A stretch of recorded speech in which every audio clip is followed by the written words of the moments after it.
smashed that. Ripping driver, going for it.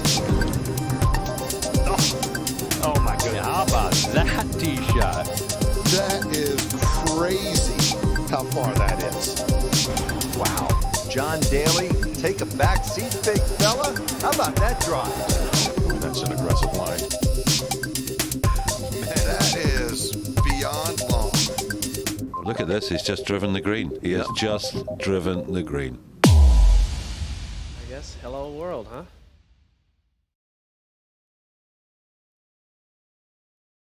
Open, our final major of the year.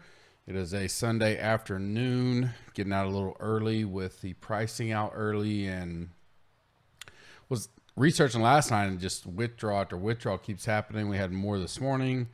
Looks like Bubba is out, Hideki's out, HV3 got in. So always going to be, I mean, what we should know probably, I'd imagine anybody that's going to be out and not playing will be done by tomorrow morning, which would be Monday. But had enough of it done and enough of the research. I wanted to get this first look out. Again, we'll have DraftKings lock will be around midnight East. Well, that'd be Central, so 1 o'clock Eastern or so Wednesday night. So we want to be a little bit ahead of the game. Going to go through my initial review thoughts, all that today. Late Monday or early Tuesday, I will do the Tuesday tidbits, which I'll recap DFS betting and stuff like that a little bit better because it's not official yet. It looks like Glover's going to win. I think Munoz, he could go eagle birdie on 17-18 and could tie him, which is probably unlikely. Good win by Glover. Had him in a lot of stuff. A little bit of sweat today in DFS, but looks like I'll probably break even on Maine, and I'm bubbling round 4 showdown. I didn't play any of the other showdowns heavily, so see how that turns out. But excited for this week. I think it's gonna be a great week. We got a crunch time with it starting so early, and I just nothing will be the Masters. And I've said that before, but for me, the British Open has always been a fun tournament. Missed it last year. I enjoy the overnight. We get to basically watch golf all day. It feels like and stay up late. Take a little nap, watch some. Really excited for it. A little not disappointed, but I get it. There's different rules and regulations over there. So a lot of these golfers, I think we're up to 13 that have withdrawn now. So I put my rankings out earlier. I think I had most of the guys that have withdrawn already out of it. But of course, by tomorrow, I think we'll have a pretty good feel of who's in, who's out, and all that kind of stuff, and who gets in from the John Deere today. Still up for grabs there, a spot or two, depending on how things shake out.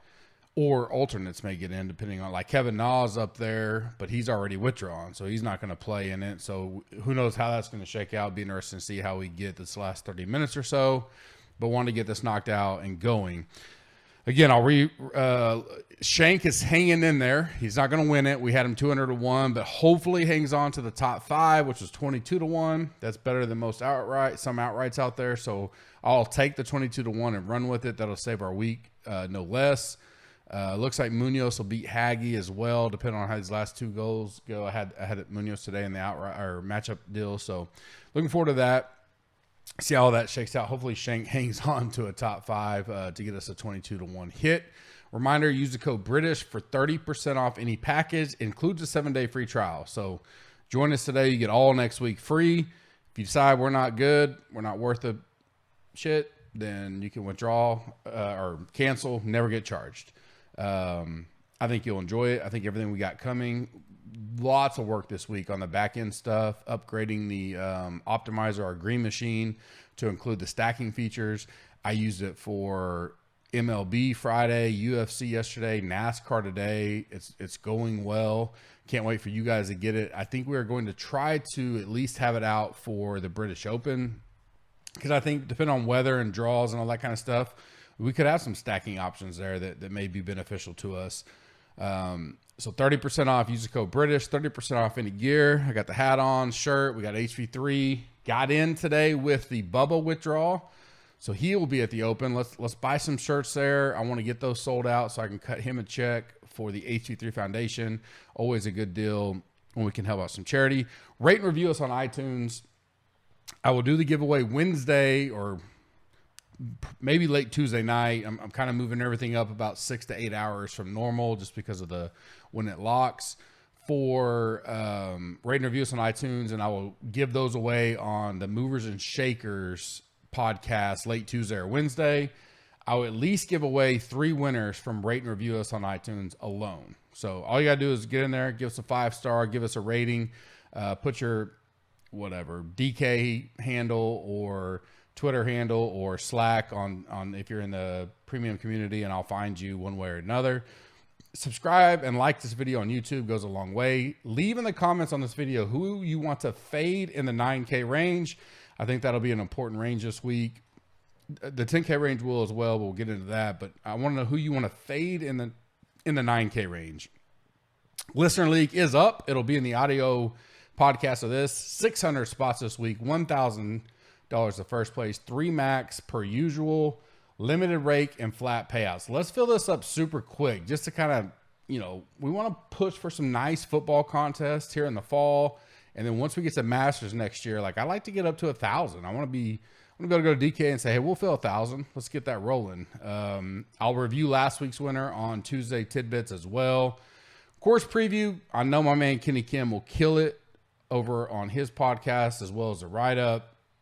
It is Royal St. George in Sandwich, England, if you want to start searching around for your weather kind of spots. Par 70, 7,100-ish, right in the middle there.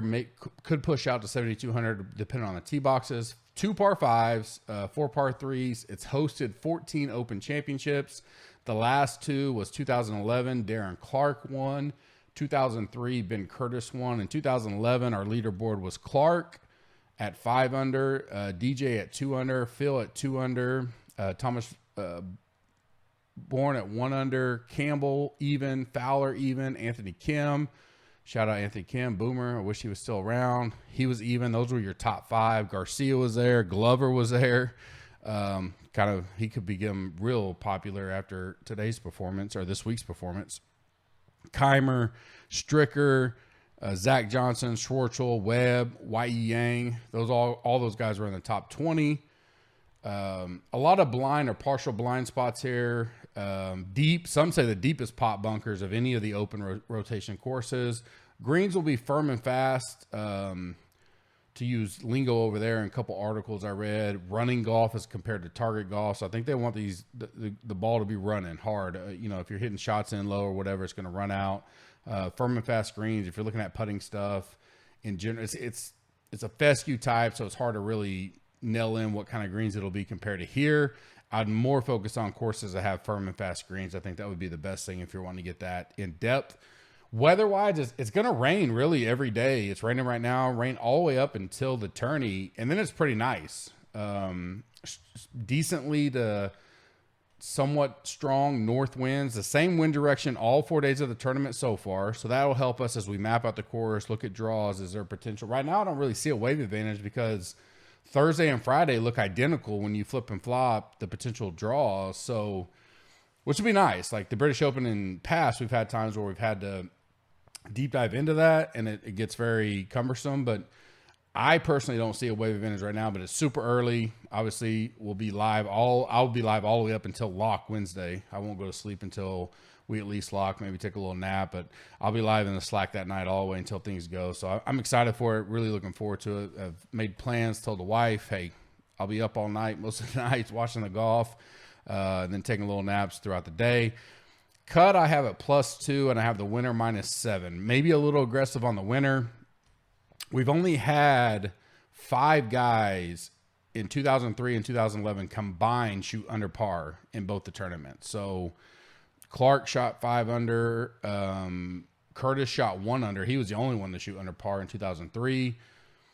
But I just think the talent level, again, just like the U.S. Open we saw, it's just not the talent level plus the depth of talent across the board is so good that I'm going to put the cut at +3, and I think someone will get to that 5 to 7 under number, 8 under number by the end of the week. I'm going to go, especially because the weather doesn't look horrendous at all. So in 2011, 4 under was leading it at the turn, I believe, and the weekend got pretty kind of not nasty, but it hurt enough that, because +3 was a cut, and there was guys that shot +18, +20 that made the cut. So they just got annihilated on the weekend. So I don't think we see that here. I think we'll see a little closer to 7, 8 under win it. I do think the +2, +3 number is kind of where we're looking at, but a tough course, right? Tough scoring. Finishing position is going to matter more. Very similar to the U.S. Open type setup. Past winners, Tiger, Duvall withdrew as well today. Ernie Els, Ben Curtis, Hamilton, Tiger, Harrington, Sink, Usti, Darren Clark, Ernie Els, Phil, Rory, Zach Johnson, Stinson, Jordan Spieth, Molinari, and then Shane Lowry in 2019. Stats I'm looking at right now: good drives, ball striking, bogey avoidance, opportunities inside 18 feet, approach proximity, and par 4 DK scoring. We only have 2 par 5s here and 4 par 3s, so 12 of the holes will be par 4. So I'm pulling in a little bit of the par 4 scoring. Ranges, we got 5 in the 10K range, 7 in the 9K range, 11 in the 8K range, 39 in the 7K range, and 72 in the 6K range. That's how it stands now. I'll update that for Tuesday. I'm sure as we get these alternates and all that kind of stuff shuffled out, pricing will be a little bit different. Some will probably go in the 6. We could even see some in the 7, some of these alternates that get in. So I'll update that when we get to Tuesday. Sweet 16 for me on the major, I give you a little bit different of a Sweet 16. I give you still the 3 per salary range, but I give you 2 Bubble Boys instead of 1. Then Fade of the Week, Sleeper of the Week, Gut Fill Plays, Betting, Top 5 that pop and 2 long shots provided by Monkey Knife Fight, 1 and done favorites, and then we wrap it up and get out of here. Obviously, I typically don't go a lot of podcasts on Sundays, but I felt good enough with where I was in the research, and because of the early start Wednesday night, want to get something out there, get your Monday morning commute when you're listening to this. And then I'm going to do 2 more pods at least, plus the E9 with Kenny Kim on Wednesday, which I'll probably ask him to let's do it a little earlier since we'll be blocking earlier. And so plenty of content between now and by the time we lock Wednesday night and midnight-ish Central Time, I'm basically going to be all in on British Open. So excited for it. 9K and above. I'm starting with Spieth. My gut is he'll be popular, and I'm fine with that. I will. There's plenty of ways to get different here and fade some chalk elsewhere that I'm just rolling with him. 9,700, last 4, a 30th, a 1st, a 9th, and a 20th. His last 4 opens. Reminder, there was no British Open last year if you're new to DFS golf. So we're going back to Royal Portrush in 2019, Carnoustie in 2018, Royal Birkdale in 2017, and Royal Troon in 2016. So his worst finish is a 30th in the last 4 years. And some of those years he was not playing great golf. So I don't know. He plays well in this kind of atmosphere. I'll be in him. I'll just have to get different elsewhere. Second is Brooks, a 6th, a 39th, and a 4th. His last 3 opens, a 4th at the U.S. Open and a 5th at the Travelers. I got to think he's primed and ready to be here. He's kind of I'll pay down off of Rahm. Man, I was so busy with so many things this weekend. I mean, Friday night, I literally thought Rahm had like a 6-shot lead when I looked at my Twitter feed. I mean, that's how hyped up he was. And I looked and I was like, I mean, he's playing good, but he's just right there. And he wound up not even, I mean, I think he top 5'd it, which is great. But when you read the perception of him, which he's playing tremendous, which I'm all about. And I think, he's viable this week, but if again, you guys know how I am, the highest price, if he's going to be close to the highest own, I naturally will fade that. And JT was right there, Schauffele was right there. I mean, there was a lot of guys. Scheffler was there, and if you just read Twitter, you felt like the pulse was, when's Rahm ever going to lose again? I went and looked. I was like, well, he's doing good, but there's a lot of other guys right there. So I think Brooks will kind of go a little bit under the radar. It'll really come down to Rory Brooks as far as that owner. Do people feel comfortable with Rory with his tremendous Open history outside of Portrush, where he was clearly, everybody thought he was going to win it right there in his backyard. He's got a 5th, a 4th, a 2nd, and then a missed cut. So Brooks may get a little. I mean, because if people are going to go Rahm and Rory, I think DJ is going to be completely forgotten. We'll get to that in a little bit. I think Brooks could kind of fall in the middle there of not being used a whole lot. So I like Brooks, and I like Morikawa. I don't play him a lot. Fourth at the U.S. Open, his first British Open here. In a spot where putting isn't as indicative, because I just think different environment, all that kind of stuff. I really want to trust his ball striking and that he's going to have more quote unquote at bats on the green, consistently there, being sharp with the irons, that I don't mind going Morikawa, especially at 9,200. So he's my third pick. My bubble boys are DJ and Rory, and they're both for ownership reasons. I want to see how popular Rory gets talked up. And DJ, I think he's going to be right around that 10% number or less. And so I'll probably play him, but not have to get super overweight. Because I like Brooks and Spieth, Rory comes into play if I think I can get some ownership on him, and then that almost puts me into an automatic full fade of Rahm, which is scary, but I may be willing to do that. So those are my two bubble boys in the 9K and above range. 8K range, I'm going to Reed. Again, probably a popular build will have Reed and Spieth in it. I'm going to have to get unique elsewhere. But 8K and above chalk this year has just been, quote unquote chalk, has just been killing it because there's so much more information industry-wise and all that kind of stuff. I'm not going to overthink the majors. And I didn't do it at US Open and did a lot better. And so I feel better about that process. Reed, 19th, 25th, and 32nd coming in here. He's 15th in recent form. Course fit, he's 5th for me. His last 4 British Opens, a 12th, a 28th, a 10th, and a missed cut at Birkdale. 18th in my putting model. I mean, there's just so much good about him at 8,800. He literally is probably my early pick to win the Open. Your free bet, it'll come down later of the week, is Reed at 35-1. I haven't officially bet it because I want to see, and I'll emphasize this in the betting segment later. We get the big reshuffle tomorrow, and I don't think he's going to get hurt a whole lot. And so I'll hold and see if I can get like a 40 or something, but I do like Reed. Next is Scheffler. Played well this week at the Scottish. I like his game in general. I don't think he'll be super owned at 8,200. 47th and a 7th coming into this week. Plus, he got top 5 or 10 for sure this week at the Scottish. I like Scheffler this week.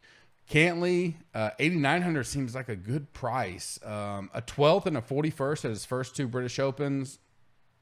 15th at the U.S. Open, 13th at Travelers.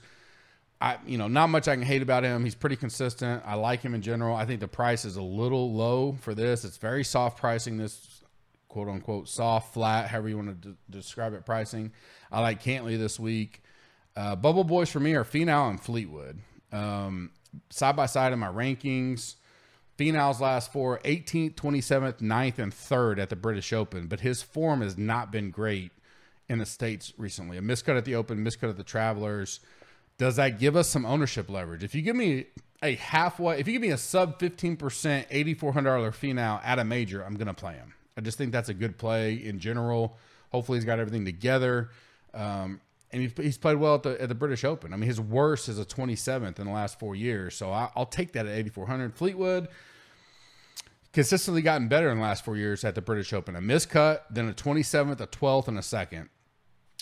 In a course where I think even par gets you in the top 5 to 10 coming into Sunday, I think that sets up well for Fleetwood. $8,000 even. I like him a lot. They're both bubble boys for the reasons I stated, but I do like them. 7K. I'll go to Kokrak. I think this is a week where we'll get him low price, and I don't know how owned he'll be because I think the fear of the bunkers and all that kind of stuff will come up. But 7,200, he's just playing so good. He got a 32nd at Portrush, a miscut at Carnoustie. But when I can get him at 7,200 and potentially, like if he's super high owned or talked up again, I'll pass. I'm fine fading him, but I don't think he will be. If I can get a 10 to 12% Kokrak at 7,200 where he just got to make the cut and have upside, I'll take it. If the ball striking is that on and he can avoid the bunkers, I get it. Like he could die in a bunker, but at that price, I could take that risk if he's low owned. I don't want to take the risk if he's chalky 7,200. We'll see how that comes about as we get to Wednesday on the movers and shakers. Guido 7,100, another guy potentially I think could get talked up, but Guido, I think in the bubble, our little niche industry gets talked about a lot. But I think in the grand scheme, especially when you're talking about the milli makers with the 100, him and Higo, they won't be as popular as we perceive them to be. Maybe 1 at 3 max stuff, but 7,100. I like the betting number. He's 110 to 1, a 13th at the Travelers, a 4th at US Open. He's number 1 in my putting rank, but obviously limited stats. But so I like him this week, 7,100. My last one's Neiman. I mean, I'll take Neiman at his ball flight and the way he can control it at 7,700. I'll take that. He missed a cut last year at Portrush. Not putting too much into that. Great form coming in, a 31st, a 36th, and then a 2nd at the Rocket. I like him this week. I think the price tag is great for him. Make a cut and give us some upside on the weekend. Bubble boys for me are Connors and Berger. Berger's a bubble boy only because of ownership. If he becomes super chalky, I could potentially get off of him. 7,400 is egregious. Probably him and Burns are the 2 worst priced. But and he fought back today. I think he got to 10 under. I don't mind him. I just wonder how chalky he's going to get at 7,400. Deservingly so. He's got a 27th and a miscut at the Open Championship in 20. What would that have been? 17 and 18. Connors, I don't think he'll be chalky or anything. Putting always is an issue with him. Short game in general. But I'll take a chance on him at 7,100. Assuming, we're in that 10 to 12, 13% number, something like that. I don't think he's going to get talked up too much. Be interested to see the industry pulse as we go through the next 48 hours, really. 72 hours in total before we lock. So I like Connors and Berger as bubble boys there. 6K range, I like Hoffman. A little bit surprised at his results. I didn't picture him as an open player, but nothing crazy. 77th, a 20th, a 17th, and a 51st. Last 2 tournaments, a 57th and a 30th.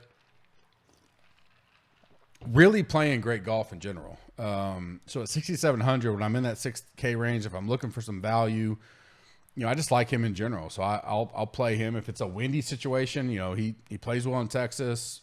I don't have any issues with him at 6,700. Glover I'd written up as my second even before today's finals. I did most of this work last night. Could see him get some steam after winning today. Assuming some. I got it over here. It looks like Munoz is plugged in the bunker on 17, so he's gonna have to drain that and then birdie 18. So let's say Glover wins at 6,600. He got a 20th last year at Portrush. Was his first British since Royal Troon.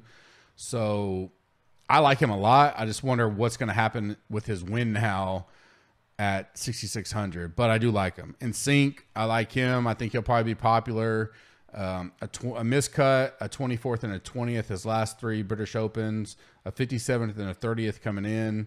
He's just got that, grinder mentality and played in many of Opens. So I don't mind sync at all at 6,900. All these 6K range and even some 7 ownership will mean so much more as we get to Tuesday and Wednesday. And I'll hit on that. Some bubble boys for me. Burns is one. I think I'm going to be okay fading him. 6,300 is just a egregious number for him. So I get why he'll be talked up a lot this week at that price. And he's top 20 in my rankings that I put out earlier. His first British Open though. I don't know. MME, maybe I just go overweight on him and I fade him in 1 at 3 max stuff and just hope I get different there. But right now I like him as it sits. The ownership stuff's we'll have to see how that shakes out. That's why he's on a bubble for me.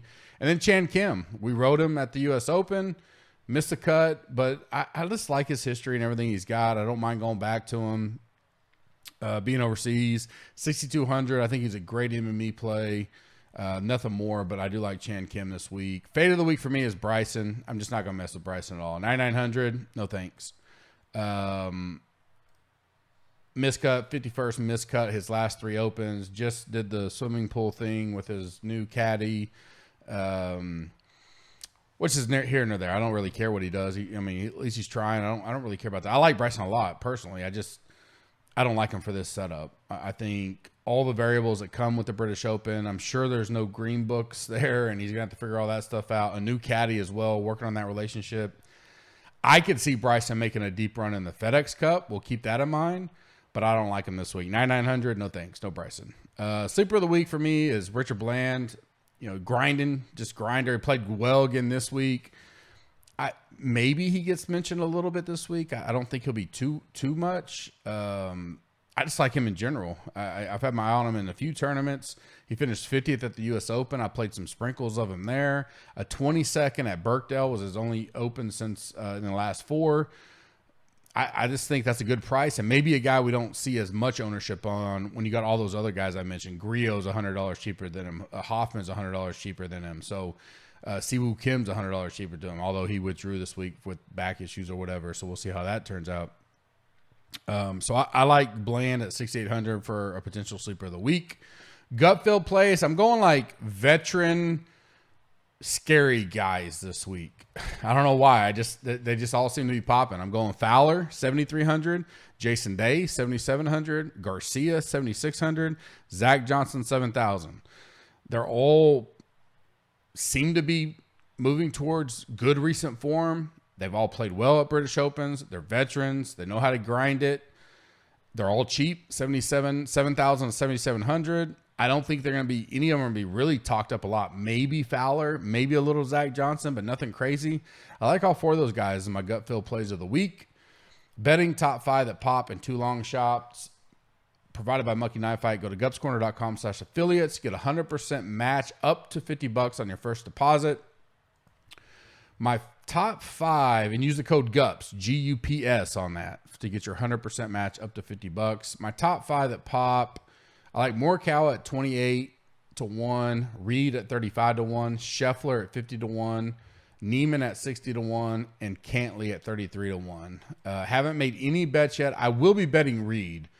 I just hope I can get him at 40 before I lock down the 35. 2 long shots, Guido at 110 and Hoffman at 150. One and done. I mean, we're towards the end of the deal now. So you play your best guy you got left, whoever it is. Rahm, Brooks, Schauffele, JT, Reed, Spieth. I mean, Dustin. All those guys are viable here. So I think you play your best guy. Rory, if you got one of those guys left, you probably have been saving them for it. You've already planned it out, hopefully. So I just play your best guy there. I'll give you my final 5 come Wednesday on Movers and Shakers. E9, I'm hoping to see if Kenny could do it maybe 3 o'clock, 4 o'clock Eastern time. Get it out early and then give us a few hours to kind of get things locked in before we lock at, I think it's 1:30 or 1:30 Eastern time is lock Wednesday night. So I'll update that over the next 2 pods after I talk to Kenny Kim.